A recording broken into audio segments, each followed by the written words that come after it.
মুরাদপুর থেকে আঁতুর ডিপুর মধ্যে এই বিল্ডিংটির অবস্থান। 3 কাঠা জমি, 8.5 তলা বিল্ডিং।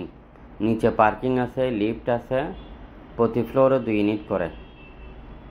খুবই উন্নত মানের একটি আবাসিকের মধ্যে কর্নার প্লট।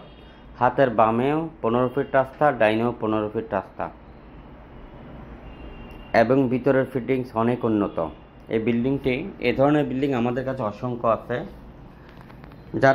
যারা বিল্ডিং লাখের উপরের প্রজেক্ট আমাদের হাতে আছে। আপনারা যারা রেজিস্ট্রেড বায়না, টোকেন বায়না, power of attorney, direct registry নিয়ে ব্যবসা করতে চান, আমাদের সাথে যোগাযোগ করেন এবং এই বিল্ডিংটি কিনতে চাইলে খুব দ্রুত যোগাযোগ করেন। ভিডিওটি সবার মধ্যে শেয়ার করে দিবেন। এ ধরনের বিল্ডিং আমাদের কাছে প্রায় চট্টগ্রাম সিটির মধ্যে 200-র উপরে আছে। টোটাল লাখের উপরে লাভজনক প্রজেক্ট আছে আমাদের হাতে। আপনি বিক্রি করতে চাইলেও যোগাযোগ করেন, আপনি কিনতে চাইলে যোগাযোগ করেন। মিডিয়া ভাইরা আমাদের সাথে পার্টনারশিপে ব্যবসা করতে চাইলেও আপনারা যোগাযোগ করতে পারেন। চট্টগ্রামে আমাদের 11টি অফিস, যে কোনো অফিসে চলে আসেন।